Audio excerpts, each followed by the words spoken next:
Ahora vamos a ver los verbos que tenemos con la letra H. Y vamos a empezar con los verbos regulares.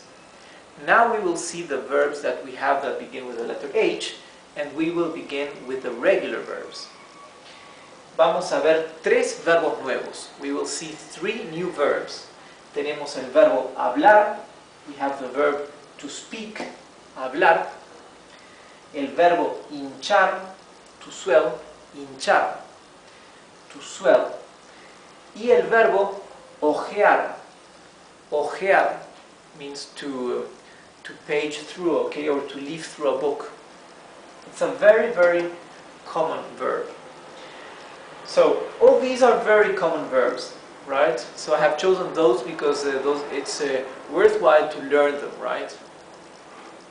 There are so many Spanish verbs with H, so these are particularly quite important verbs.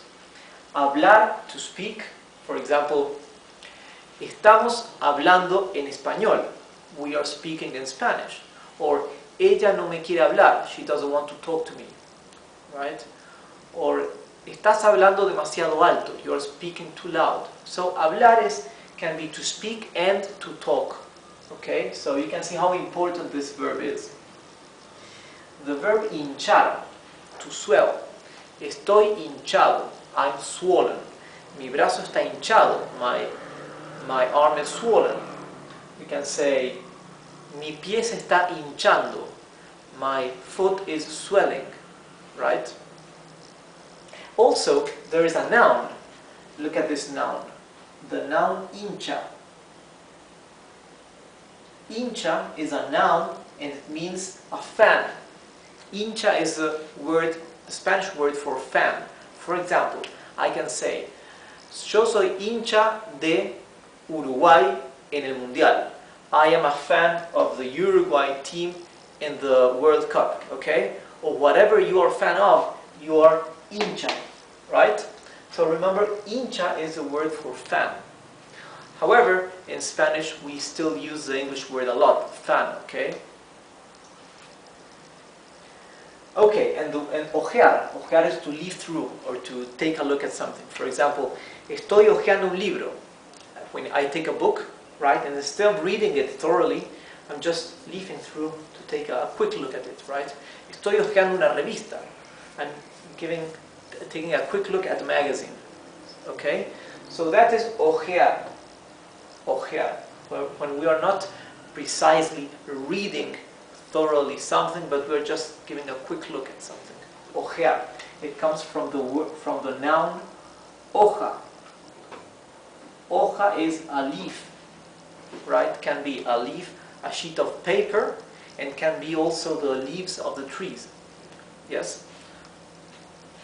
Ahora vamos a ver los verbos irregulares con la letra H. Now we will see the irregular verbs with the letter H.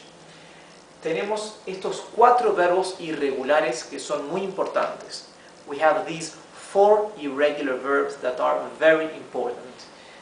Principalmente los dos primeros. Mainly the first two verbs, right? Tenemos el verbo haber. Haber. The verb haber corresponds to the English verbs to have and to be. Mainly it is the verb to have, because we use the verb haber as the Spanish auxiliary verb in the conjugation tenses. For example, in English we use the verb to have, right? I have gone, I have eaten, okay? I had arrived. In Spanish, the equivalent to the verb to have is the verb haber. That's why it's so important.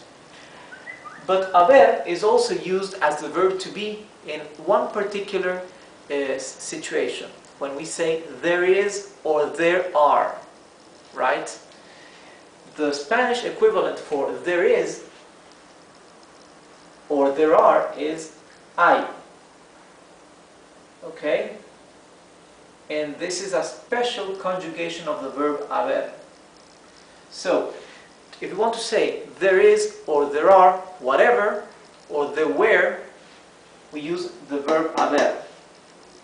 To say there were, we would say hubo. right? For plural and singular. This is also for plural and singular. This is there was, this is there is, and there are. This is there was and there were. And to say there will be. Habrá. There will be.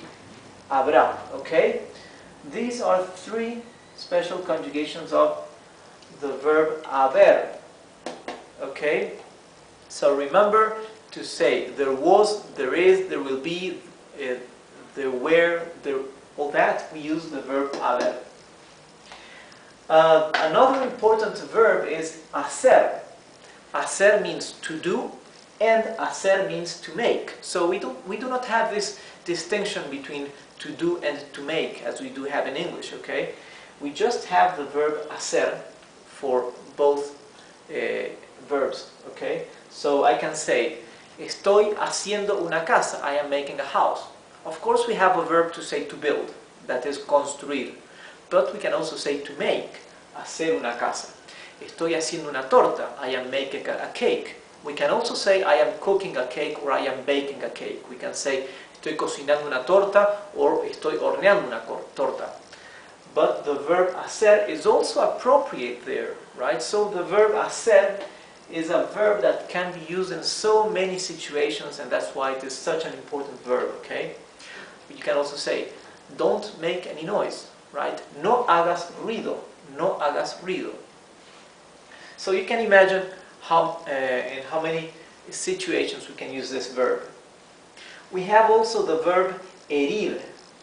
Herir means to hurt, but the action of to hurt. Not when you say, my arm hurts, right?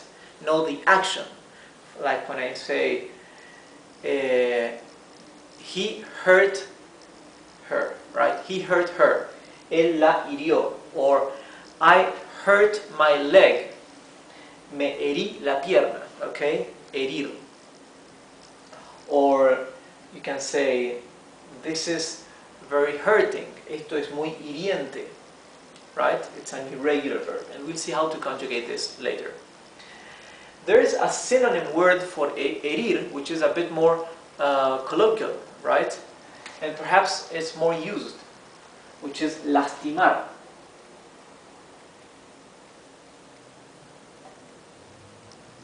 Lastimar. And actually it is a regular verb, right? So lastimar means the same thing as herir. Probably herir is a bit more delicate word, or a bit more academic or formal, and lastimar is a bit more informal, right?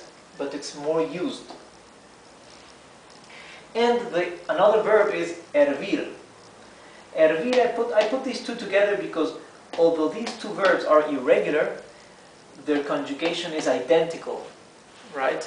So how they change the root of the verb is identical between both verbs, herir and hervir. Hervir means to boil, right? For example, estoy hirviendo agua en la cocina. I am boiling water in the kitchen. Or I can say, está hirviendo, it is boiling. Or tenemos que hervir agua para el té. We have to boil water for the tea. Okay? So hervir means to boil. So we have seen these four irregular verbs. Hemos visto estos cuatro verbos irregulares y tres verbos regulares. Pero no vamos a ver cómo se conjugan los verbos regulares, porque ya hemos visto cómo se conjugan todos los verbos regulares en español. Hemos aprendido las reglas de conjugación. We won't learn how the regular verbs are conjugated now, because we have already seen and learned the conjugation rules for all the regular verbs in Spanish, right? So in our next class we will just focus on the irregular verbs, and I will show you how these are conjugated, and so you can use them in any situation that requires, okay? So thanks for watching, have a nice day, and remember you can email me or send me any comments or questions if you have any doubts. Bye.